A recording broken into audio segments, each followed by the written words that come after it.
ಅತಿಥಿಗಳಾಗಿ ಆಗಮಿಸಿದಂತಹ ಶ್ರೀಮತಿ ಭವಾನಿ ಹೆಗಡೆ ಅವರು ತಮ್ಮ ಅಭಿಪ್ರಾಯವನ್ನು ನಮ್ಮನ್ನು ಹಂಚಿಕೊಳ್ಳುತ್ತಿದ್ದಾರೆ.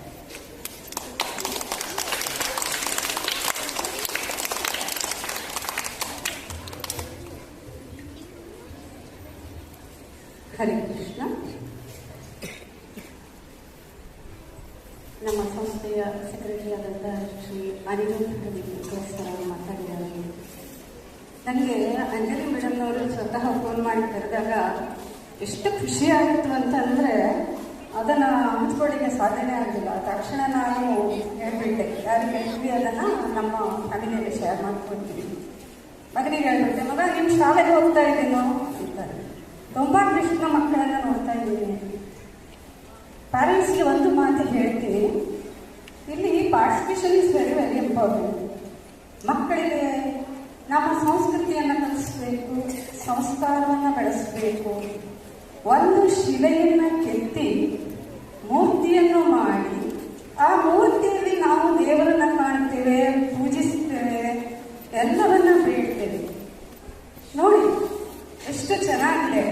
ನಮ್ಮ ಮಕ್ಕಳಲ್ಲಿ ಜೀವ ಇದೆ, ಅವರಿಗೆ ವಿಚಾರ ಇದೆ, ಅವರಿಗೆ ಒಂದು ಮಾರ್ಗದರ್ಶನವನ್ನು ಕೊಡಬೇಕು. ಅವರಿಗೆ ಕಥೆ ಹೇಳುವರು ಬೇಕು, ಕಥೆಯನ್ನು ತಿಳಿಸಿ ಅರ್ಥೈಸಿಕೊಡುವರು ಬೇಕು. ನೋಡಿ, ಜೀವನದಲ್ಲಿ ಒಂದು ಗುರು ಇರಬೇಕು. ನೀವೇ ನೋಡಿದ್ರೆ ಚಿಕ್ಕ ಚಿಕ್ಕ ಮಕ್ಕಳು ಬಂದರು, ನನಗೆ ಇಷ್ಟು ಖುಷಿ ಆಯಿತು ಅಂತಂದರೆ ಆ ಮಗು ಅಮ್ಮನ ಕೈಯನ್ನು ಗಟ್ಟಿಯಾಗಿ ಹಿಡ್ಕೊಳ್ತದೆ. ಆವಾಗ ಅಮ್ಮ ಎಷ್ಟು ಹಿಡ್ಕೊಳ್ಬೇಕು ಅಂತಂದರೆ ನನ್ನ ಜವಾಬ್ದಾರಿ ಎಷ್ಟಿದೆ. ಆ ಮಗು ಕೈ ಹಿಡ್ಕೊಂಡಾಗ ಅರ್ಥ ಆಗುತ್ತೆ, ಪೂರ್ತಿ ಡಿಪೆಂಡ್ ಆಗಿರುತ್ತೆ. ನೋಡಿ, ತಂದೆ ತಾಯಿ ಆದವರು ಮಕ್ಕಳಿಗೆ ಒಂದು ರಾಮಾವತಾರವನ್ನು ಕಳಿಸ್ಬೇಕು. ಕೊಟ್ಟ ಮಾತಿಗೆ ತಪ್ಪದ ರಾಮ ಯಾವ ರೀತಿ ನಡ್ಕೊಂಡ ಜೀವನದಲ್ಲಿ ಅಂತ ಕಲಿಸಿದಾಗ ಮಗ ರಾಮ ಆಗ್ತಾನೆ. ಕೃಷ್ಣಾವತಾರದ ಬಗ್ಗೆ ಕಥೆಯನ್ನ ಹೇಳಬೇಕು. ಕೃಷ್ಣ ಹೇಳ್ತಾನೆ, ನಿಷ್ಕಾಮ ಕರ್ಮವನ್ನ ಮಾಡು. Duty is very important. Don't expect anything. God is there, is there to give. What to give, when to give, how much to give, is giving, sharing everyone everything, but it gives. ಅದನ್ನು ನಾವು ನಮ್ಮ ಮಕ್ಕಳಿಗೆ ಕಲಿಸ್ಬೇಕಾಗುತ್ತೆ. ಅದನ್ನು ಕಲಿಸುವಾಗ ಒಂದು ಕಥೆ ಬೇಕು, ಒಂದು ರೂಪವನ್ನು ಕೊಡಬೇಕು. ಕೃಷ್ಣ ಅಂದರೆ ಹೀಗಿದ್ದಾನೆ. ಎಷ್ಟು ಚಂದದ ಮಕ್ಕಳು. ನಾವು ತಂದೆ, ನಾವು ತಾಯಿ, ನಾವು ಅದನ್ನು ತಿಳಿಸಿದಾಗ, ಒಳ್ಳೆಯ ಭಾವನೆಯನ್ನು ಮಕ್ಕಳಲ್ಲಿ ಬಿಂಬಿಸಿದಾಗ ನಮ್ಮ ಮೇಲೆ ನಮ್ಮ ಮಕ್ಕಳಿಗೆ ವಿಶ್ವಾಸ ಮೂಡುತ್ತದೆ. ಅವರು ನಮ್ಮಲ್ಲಿ ದೇವರನ್ನ ಕಾಣುತ್ತಾರೆ. ನಮ್ಮ ಕರ್ತವ್ಯವನ್ನು ನಾವು ಮಾಡ್ತೇವೆ. ಆಮೇಲೆ ನಾವು ಅವರನ್ನ ತಂದೆ ತಾಯಿ ಕಲಿಸಿದಷ್ಟು ಶಿಕ್ಷಕರು ಕಲಿಸಿರೋದ್ರಿಂದ ಏನು ಪೇಷನ್ಸ್ ಇರುತ್ತೆ, ಏನು ನಂಬಿಕೆ ಇರುತ್ತೆ, ಏನು ವಿಶ್ವಾಸ ಇರುತ್ತೆ, ಜೀವನದಲ್ಲಿ ಭಯವನ್ನು ಎದುರಿಸುವಂತ ಒಂದು ಕಾನ್ಫಿಡೆನ್ಸ್ ಏನು ಬೇಕಲ್ಲ, ಹೀಗೆ ಬರ್ತದೆ ಒಂದು ಮಗು. ಅದು ಅಳುತ್ತದೆ. ಅಷ್ಟ ತಕ್ಷಣ ಅದು ಬರಲ್ಲ ಅಂತ ತಿಳ್ಕೊಬೇಡಿ. ಮತ್ತೆ ತಗೊಂಬನ್ನಿ. ಅದು ಅಳುವು ಕಡಿಮೆ ಆಗುತ್ತೆ, ಫೇಸ್ ಮಾಡುತ್ತೆ. ಜೀವನವನ್ನು ಫೇಸ್ ಮಾಡಬೇಕು ಮಕ್ಕಳು. ಸೋಲನ್ನು ಎದುರಿಸೋದನ್ನ ಮಕ್ಕಳು ಕಲಿಬೇಕು. ಜೀವನದಲ್ಲಿ ಗೆಲುವನ್ನು ಎಂಜಾಯ್ ಮಾಡ್ತಾರೆ ಎಲ್ಲರೂ. ಯಾರು ಸೋಲನ್ನ ಅನುಭವಿಸಿ ಗೆದ್ದು ನಿಲ್ತಾರಲ್ಲ, ಅವನ ನಿಜವಾದಂತ ಒಂದು ಶೂರ ಆಗಿರ್ತಾನೆ. ಅರ್ಥ ಮಾಡ್ಕೊಳ್ಳೋಣ. ಈ ಒಂದು ಸಂಸ್ಕೃತಿಯನ್ನು ಬಿಂಬಿಸಿದಂತ ಇಂದಿನ ಕಾರ್ಯಕ್ರಮ ತುಂಬಾ ಚೆನ್ನಾಗಿದೆ. ಮಕ್ಕಳಿಗೆ ಪೇಷನ್ಸ್ ತುಂಬಾ ಚೆನ್ನಾಗಿದೆ.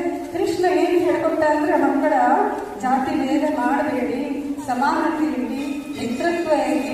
ಸುಧಾಮನ ಕಥೆಯನ್ನು ಅಮ್ಮನಿಂದ ಕೇಳಿ ಒಂದು ಇಷ್ಟು ಅವಲಕ್ಕಿಯನ್ನು ಕೊಟ್ಟ ಸುಧಾಮ. ಕ್ಲಾಸ್ಮೇಟ್ಸ್ ಕಲಿತರು, ದೂರ ಆದರು. ಅವನು ಬಡವ, ತುಂಬ ಶ್ರೀಮಂತ ರಾಜ, ಕರೀತಾನೆ.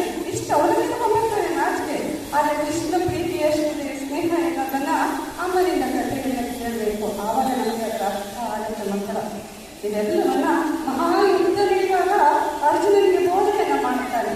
ನೋಡು, ಧರ್ಮ ಯುದ್ಧದಲ್ಲಿ ನೀನು ಸಂಬಂಧವನ್ನು ನೋಡಬಾರ್ದು. ಧರ್ಮಕ್ಕೆ ಜಯ ಆಗಬೇಕು ಅಂತಂದ್ರೆ ಎಲ್ಲವನ್ನ ಎದುರಿಸಲೇಬೇಕು. ಅದು ಇನ್ನು ಇನ್ನದು ನನ್ನ ಸಂಬಂಧ ಆಗೋದು ನಮಗೆ ಬೇಡ. ಧರ್ಮಕ್ಕಾಗಿ ಹೋರಾಡು. ನೋಡಿ ಮಕ್ಕಳ, ಪ್ರತಿಯೊಂದು ನಮ್ಮ ಜೀವನದಲ್ಲಿ ಈ ಮಹಾಭಾರತ, ಈ ರಾಮಾಯಣ, ನಮ್ಮ ಜೀವನನೇ ಒಂದು ಮಹಾಭಾರತ, ನಮ್ಮ ಜೀವನನೇ ಒಂದು ರಾಮಾಯಣ. ಇದನ್ನು ನಾವು ಮಕ್ಕಳಿಗೆ ಕಲಿಸಿಕೊಟ್ಟಾಗ ನಮಗೆ ಧರ್ಮ ಯಾವುದು, ಅಧರ್ಮ ಯಾವುದು, ನಾವು ಏನು ಮಾಡಬೇಕು, ಕರ್ತವ್ಯವನ್ನು ಹೇಗೆ ನಿರ್ವಹಣೆ ಮಾಡಬೇಕು ಅದನ್ನು ಮಾಡ್ಕೊಳ್ತಾ ಹೋದಾಗ ನಾವು ನಮ್ಮ ಮಕ್ಕಳನ್ನು ನಮ್ಮ ಆಸ್ತಿಯನ್ನಾಗಿ ಬೆಳೆಸ್ಕೊಳ್ತೇವೆ. ಅದು ನಾವು ತಿಳ್ಕೊಳ್ಳೋದಂತ ತುಂಬ ಸುಲಭವಾದಂಥ, ಸರಳವಾದಂಥ ಜೀವನದ ಒಂದು ಮಾರ್ಗ. ಇದನ್ನ ಇಲ್ಲಿ ನಮ್ಮ ಪ್ಯಾರೆಂಟ್ಸ್ ತುಂಬ ಚೆನ್ನಾಗಿ ಅರ್ಥ ಮಾಡ್ಕೊಂಡು ಮಕ್ಕಳನ್ನು ಚೆನ್ನಾಗಿ ತಯಾರು ಮಾಡ್ಕೊಂಡು ಬಂದಿದ್ದಾರೆ. ಶಿಕ್ಷಕರು ತುಂಬ ಚೆನ್ನಾಗಿ ನಿರ್ವಹಣೆ ಮಾಡಿದ್ದಾರೆ. ಮಕ್ಕಳಲ್ಲಿ ತಂದೆ ತಾಯಿಯರ ಎಲ್ಲಿವರೆಗೆ ತುತ್ತಿಟ್ಟ ಅಮ್ಮನನ್ನ ನೆನೆಸಿಕೊಳ್ತಾರೆ, ಎತ್ತಿ ಆಡಿಸಿದ ತಂದೆಯನ್ನ ಗೌರವಿಸುತ್ತಾರೆ, 2 ಅಕ್ಷರ ಕಲಿಸಿದಂತಹ ಗುರುವಿನಲ್ಲಿ ನಂಬಿಕೆಯನ್ನು ಹೊಂದಿರ್ತಾರೆ. ಅಲ್ಲಿವರೆಗೂ ರಾಮರಾಜ್ಯ ಹಾಗೆ ಆಗಿರುತ್ತೆ. ಏನೇ ಸಂದರ್ಭ ಬಂದರೂ ಈ ಸಂಸ್ಕೃತಿ ಕೊಟ್ಟಂತ ಸಂಸ್ಕಾರ ನಾಶ ಮಾಡೋದಕ್ಕೆ ಅವಕಾಶ ಸಿಗುವುದಿಲ್ಲ. ಮಾತಾಡಿದ್ರೆ ತುಂಬ ಮಾತುಗಳು ಬಿಡುತ್ತೆ, ವಿಚಾರಗಳು ತುಂಬ ಇರುತ್ತೆ. ಅವಕಾಶ ಕೊಟ್ಟಂತ ಪ್ರಾಂಶುಪಾಲೆ ಶ್ರೀಮತಿ ಅಂಜಲಿ ಮೇಡಮ್ ಅವರಿಗೆ ತುಂಬ ಹೃದಯ ಧನ್ಯವಾದಗಳು. ಹಾಗೆ ಇಲ್ಲಿ ಬರ್ತಾ ಎಲ್ಲರಿಗೂ ಈ ಶ್ರೀ ಕೃಷ್ಣ ಜನ್ಮಾಷ್ಟಮಿಯ ಒಂದು ಶುಭಾಶಯವನ್ನು ಕೋರುತ್ತಾ ನಮ್ಮ ಎಲ್ಲ ಮಕ್ಕಳಿಗೂ ಶುಭವನ್ನು ಕೋರುತ್ತಾ ಇಂದಿನ ನಾನು ಮಾತನ್ನು ಮುಗಿಸ್ತಾ ಇದ್ದೇನೆ. ಧನ್ಯವಾದಗಳು.